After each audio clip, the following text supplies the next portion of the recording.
Jangan sampai saya menguasai Anda, karena yang menguasai Anda adalah Tuhan.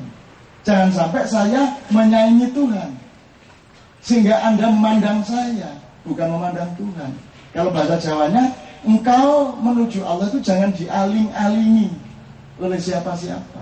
Nah, yang ngaling-alingi kita ini kan semua yang kita omongkan tadi. Kalau bendanya ada ulama, ada Gus Dur, ada majelis ulama, ada Depak, ada LGII, ada Persis, ada Hizbut Tahrir, ada macam-macam, sehingga ketika kita mau ke Tuhan itu susah banget untuk menyibak konstelasi yang ruwet ini. Kan gitu, Mas. Akhirnya yang kelihatan bukan Tuhan. Yang kelihatan adalah itu tadi, semua yang memaklari itu tadi. Nah, ada maklar yang positif, ada maklar yang negatif. Karena enak ini berada di antara Tuhan dengan saya. Itu enak berada di situ. Jadi misalnya Tuhan sama Iwan, saya berada di tengahnya. Itu saya kan enak. Iwan bisa saya tipu-tipu, Iwan bisa saya manipulir, kan begitu. Apalagi saya lebih pintar, lebih fasih. Iwan cuman Islamnya ya belum lama gitu kan. Fasih-fasihnya gitu ya. Nah, maka Iwan bisa saya jadikan klien, kan begitu. Nah, patron klien di dalam struktur hubungan inilah yang selama ini menyebabkan disinformasi yang luar biasa. Dan ini terjadi tidak hanya di kalangan umat Islam, tapi juga di kalangan umat-umat yang lain. Jadi seorang pastor bisa menjadi penghalang bagi umat Kristiani untuk berhubungan dengan Tuhannya, kan begitu. Nah, kewajiban pertama saya adalah jangan sampai saya menjadi penghalang hubunganmu dengan Tuhan. Jangan sampai saya replacing God in front of you. Jangan sampai saya menggantikan peran Tuhan. Jangan kamu sholat karena saya, jangan kamu umrah bersama Cak Nun. Kamu berangkat karena bersama Cak Nun. Dan kalau Cak Nunnya mau, itu segoblok-gobloknya orang. Maka saya tidak akan pernah mau memenuhi itu. Umroh bersama saya tidak mau. Saya sangat takut dia umroh karena saya. Di dalam Al-Quran, struktur kalimatnya terlihat walillahi hajjil baiti, ya, bukan wahajjil baiti lillah, tapi walillahi. Jadi tujuan untuk Allah itu diucapkan pada kata pertama, bukan perbuatannya dulu baru tujuannya apa, tujuannya dulu baru perbuatan. Jadi begitu seriusnya Tuhan memperlakukan ibadah haji dan lain sebagainya itu untuk tujuan ke Allah. Nah, teman-teman sekalian, sebenarnya apakah itu konstelasi politik, konstelasi kebudayaan, nilai dan sebagainya, terutama pertarungan antar agama, itu karena hubungan kita dengan Tuhan itu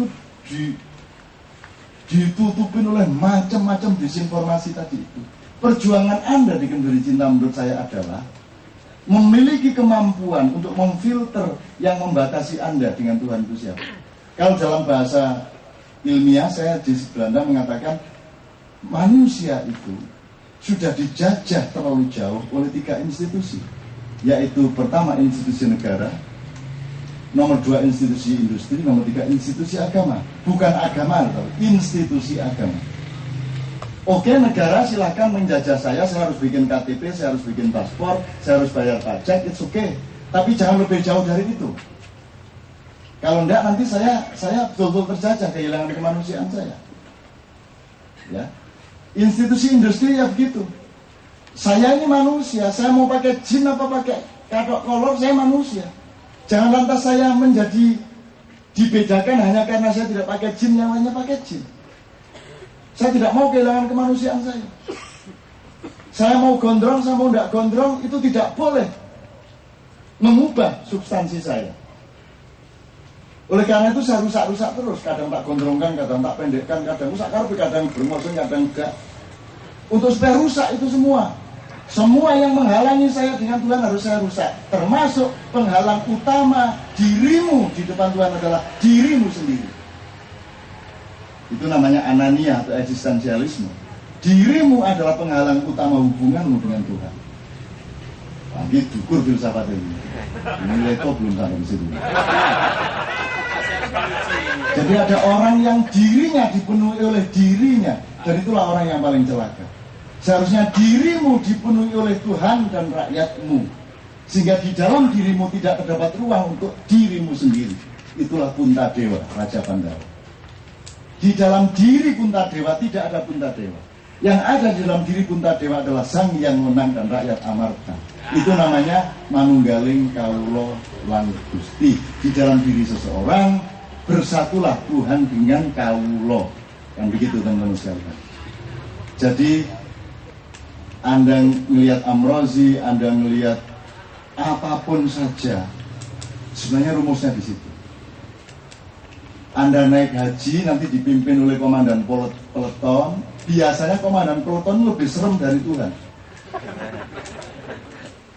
Kepala rombongan ini yang dilatih oleh debat ini biasanya dia sangat menikmati posisi itu, sehingga kalau kita mau ke Tuhan itu gini-gini di Tuhan, ditutupi sama kepala rombongan terus.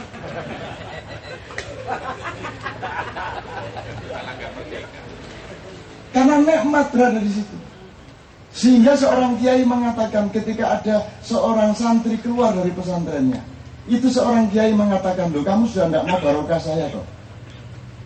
Ini kan kalimat yang luar biasa salah secara ilmu dan luar biasa kurang ajar secara moral kepada Allah. Gimana manusia punya barokah? Barokah itu milik Allah. Kalau Anda ada yang mencium tangan saya, itu segera saya istighfar kepada Allah. Ya Allah, dia bukan mencium tanganku, dia mencium tanganmu. Itu hati saya ngomong begitu. Jangankan aku, Hajar Aswad saja ngomong gitu. Belum pernah dengar toh? Dengar. Hajar Aswad ngomong begitu. Ya Allah, aku cuma batu.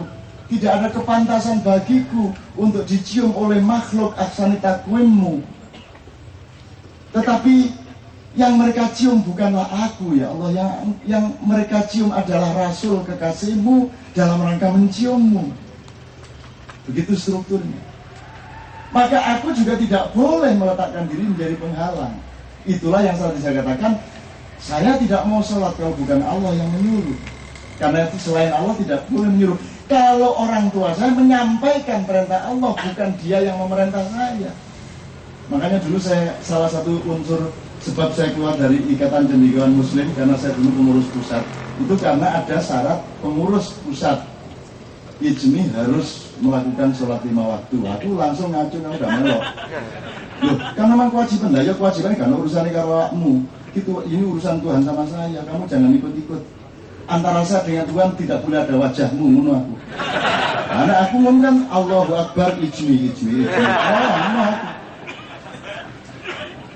Teman-teman sekalian, kalau engkau memelihara hubungan langsung dengan Allah ini saja, maka seluruhnya itu menjadi tidak masalah, insya Allah. Engkau akan mendapatkan hidayah, engkau akan mendapatkan apa yang engkau perlukan. Kamu tidak perlu jadi orang kaya, cuman menjadi orang yang ketika kamu butuh ada. Itu loh mas. Milih mana wis? Nggak usah kaya, nggak usah jadi pejabat, nggak usah jadi. Tapi pokoknya begitu kamu butuh, Allah kasih. Dulu enak sih. Di situ tuh aja. Dan caranya adalah melancarkan hubunganmu sehingga kamu tidak terganggu oleh yang diantara Tuhan denganmu.